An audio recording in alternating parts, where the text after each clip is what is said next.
I think it's a good time to mention Thursday is the Game Awards. And what me and Zero are going to do is we are going to record reactions to the Game Awards. We're not going to stream it, but we're going to record our reactions, and then we're going to do a video on YouTube exclusively with our reactions to announcements and stuff that happened in the Game Awards, essentially. So look out for that when that time comes. However, while we get into what we think will win at the Game Awards, we went over nominees a few weeks ago. Since the awards are Thursday, I think now is a good time for me and you, Zero, to go ahead and discuss who we think will come out victorious. So, what do you think are going to be the big winners of the Game Awards on Thursday? I think the free space on a bingo card would definitely be Elden Ring.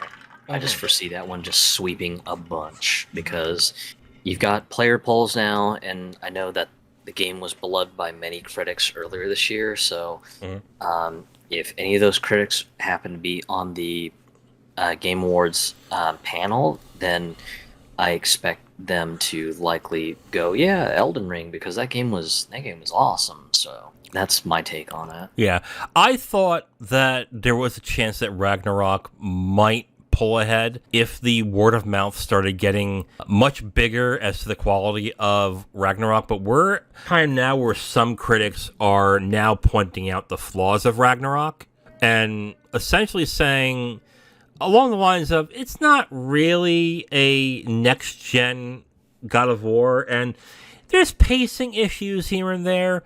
So I think that will just cement that Elden Ring wins best game this year, I think. And to your point about Ragnarok getting some criticism about its flaws, I think the one that I had been seeing the most over the last couple weeks was that while the game sort of infers to you hints on how to solve a puzzle, sometimes it just the hints are just blatantly obvious and just ruin any of the mystique of a puzzle. So yeah, likely what was going to be Ragnarok getting a bunch of awards, I don't quite foresee that being the case now, especially with all that criticism coming about. Yeah, I think also Elden Ring will win Best Game Direction when it comes to their nominees. Narrative. For some reason, Elden Ring is nominated for narrative. I don't know. I haven't heard anybody tell me there's a narrative in there, but okay. Or it's inferred in the environment. But this seems like a Ragnarok win. Or maybe Immortality might just shock people and get that win. But I think that's a Ragnarok win right there. What do you think? As much as I hate to concede to this fact, just I could potentially see a narrative being taken by Elden Ring, even though everyone who has seen enough of the From Software games knows that most of these games are not very direct with the narrative. It's kind of a, here's a couple of context clues. Here's some lore notes. You build the story in your head. Yeah. And of course, in my mind, I don't see that really as good narrative. I see it as lazy narrative because it's just kind of a, hey, you figure the story out yourself. We're not going to tell you because, we want to have this like mysterious motherfucker aura going on. I don't think that's, God, I don't think it's narrative at all. I don't think it's lazy in that aspect. I don't think it's really narrative at all. It's world building. It's most certainly world building, right? And if there was a category for world building, I think Elden Ring would get it hands down.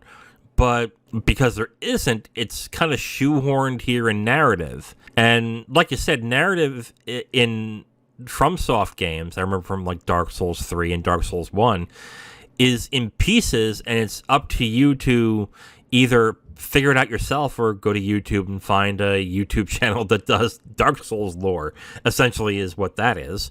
I'm not willing to call it lazy. I think it's just world building in that, where you will get start to see things like, oh, that's interesting. What could have happened here? And oh, this says that. Oh, interesting. I think that's what that is for. That's, again, you're right. That's not narrative, but that's world building, and that's really the end of that, really.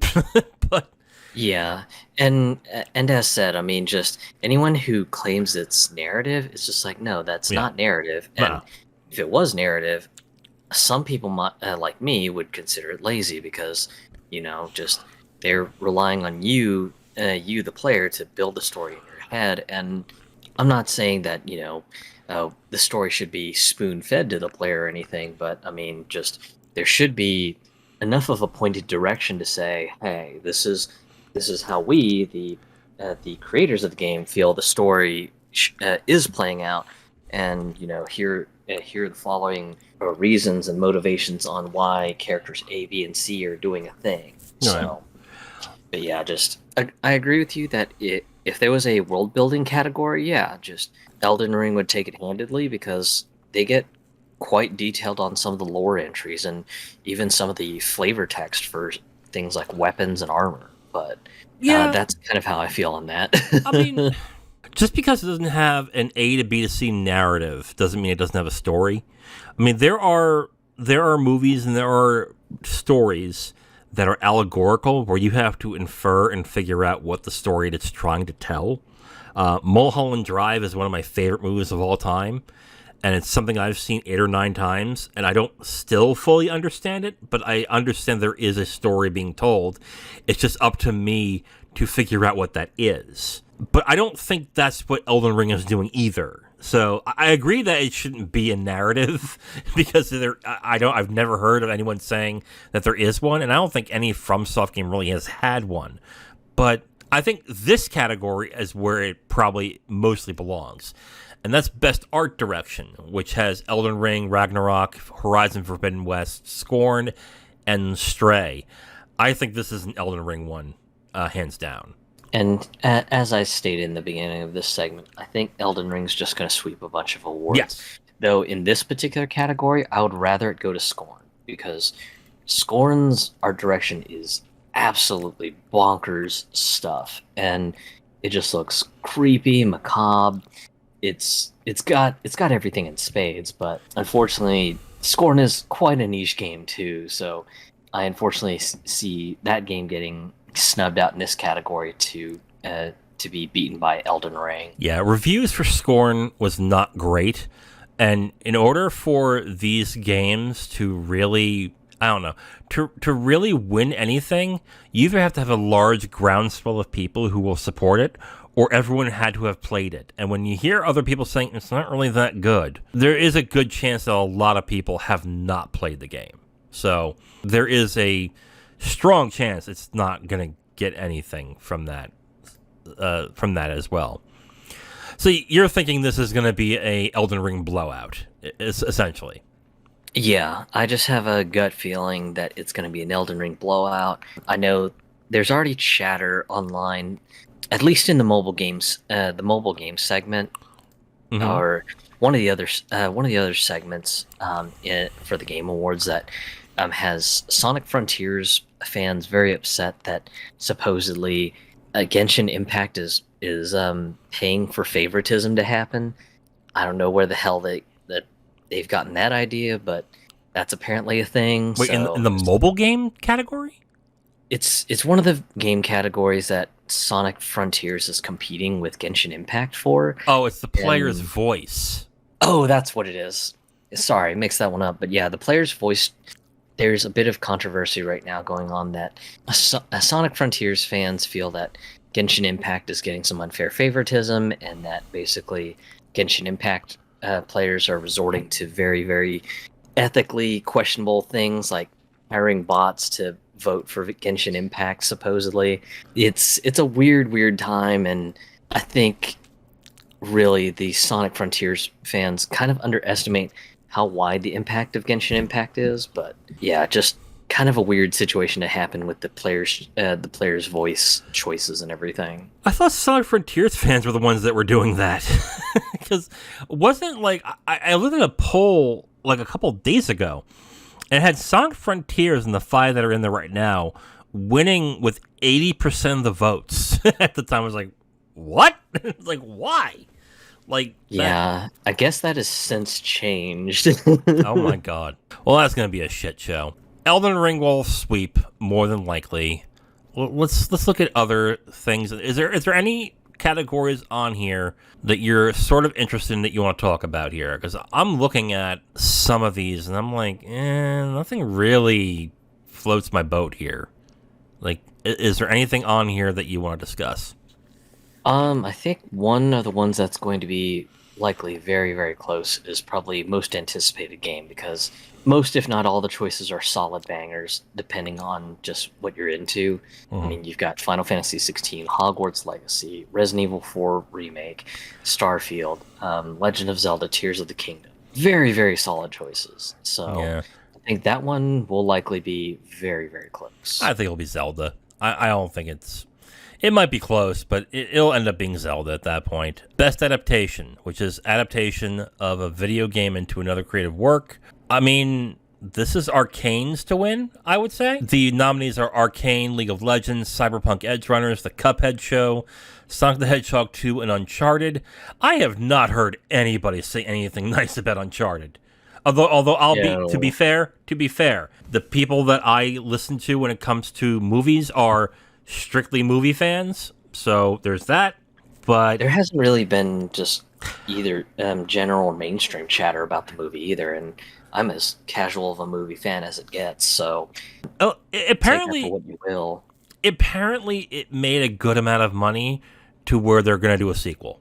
I think it made $400 million in the box office. Apparently, those who are saying, "Oh, that's a hit," kinda, yeah, it could be, but Yeah. The Sonic 2 movie, I heard was actually pretty good. Wasn't like anything super super great, but generally the reception for the second Sonic live action movie has generally been pretty good. So, and the first one wasn't bad. I haven't seen the second one yet, but first one wasn't bad. I think the only thing that could potentially contest with Arcane would be Cyberpunk Edge Runners because that has gotten quite a lot of love ever since it dropped. Yeah. And of course, just this is a Studio Trigger joint, so if you're into anime from a Studio Trigger, then likely you're probably going to vote extremely hard for Edge Runners. But there has been enough on the Cyberpunk brand to give it a bad name where that people may not want to support it. Whereas with Arcane League of Legends, I mean, this has won awards outside of the game industry, too. I think this won Best Animated Series at the Emmys this past year, or it was at least nominated. But that, I think, will probably be what wins in there. So there's that. Do we really want to go into Best Content Creator? Do we want to do this? God, no. Yeah, mostly because one of the nominations in that area just kind of irked me. Watch him win. Just watch him win. Other than that, I mean, I don't think for something called the Game Awards, I think there's going to be less emphasis on the awards this year. To be completely honest, I think a big amount of these categories, like I can see all the esports categories just being done in like 5 minutes. Here are your nominees. Winner is this. And then, good. They actually kind of did that last year where it'd be like, oh, yeah, so best esports coach, it was down to these 5. Boom, here we are. Okay, let's go to our next world exclusive reveal. And then that was that. So that was what they did last year for some of these like categories. I expect them to probably do it again this year, but especially for some of the categories that got sort of like the full stage treatment, like best esports player or best content creator, expect those to likely be shuffled off into these little quick sidebar cards on the side of the screen going, hey, so these were the 5 nominees. Boom, here's your winner. Congrats, so-and-so. Yeah. Okay, next reveal. So. Yeah. What I think what's going to happen basically is those 5 are going to be lumped in to like one announcement. I think best multiplayer, best VR AR, I guess best sports are probably going to be lumped in. I think a lot of these are going to get lumped in. Like, oh, you know what? Best VR, best multiplayer, best community support, best mobile, and best ongoing. Those 5 will be lumped into one thing. The ones that will bring in, like, I guess, more famous people, like best adaptation, best performance, stuff like that, they'll be announced. But I'm looking at a lot of these genre ones here. I think they can get fast tracked too. Like I don't see anybody coming out to announce the best sports game, the best sports game winner. I think it's going to be Jeff Keighley or whoever it is. I think it's Sidney Goodman this year again. Whoever it is that's helping him host is just going to announce the winners, and that is that, and that's it. I think the vast majority of these are going to be fast tracked because it was announced, or I think Jeff Keighley said this past week that this is going to be a much shorter stream. It's going to be a much shorter awards. I forgot, how long was the last award? Was it 3 hours long? I want to say just about 3 hours. Yeah. But they had musical performances and all this other stuff going on too. And I don't, except for their Game Awards orchestra, I haven't heard of any. Are there any other musical acts that are going to be there? I've not heard of, like, oh, Imagine Dragons will be here. Oh God, shoot me. But I haven't heard of anything else like that. Have you? Not that I'm aware of, and I'm on the Game Awards site right now. Yeah, I am too. Yeah, just I don't see any sort of like, hey, we're gonna have performances by this pop artist or whatever. So yeah, I think they're just keeping the musical acts as streamlined as possible, and it's just going to be we're just only going to have the Game Awards orchestra, and that's really about it. But I will say this, if you think this is going to be just 2 hours long, you got another thing coming. I think it's going to be, at the very least, 2.5 hours. And then if it's 2 hours and 45 minutes, Jeff Keighley comes out and says, hey, I told you it was going to be shorter. It's like 15 minutes. I'm like, yeah. So I don't, he's saying it's going to be significantly shorter. Yeah, we'll see. We'll see about that. Thank you for listening to this podcast segment. The Capital Games podcast is done every week, and we post it on all your favorite podcast apps, as well as segments on YouTube. If you want to listen to another segment, you can listen to a new one right there on the screen. We also do a movie podcast called the Capital Games Movie Club. If you'd like, you can go ahead and click on that and see all the movies that we have reviewed from that point. Thank you for listening, and we hope to hear from you soon.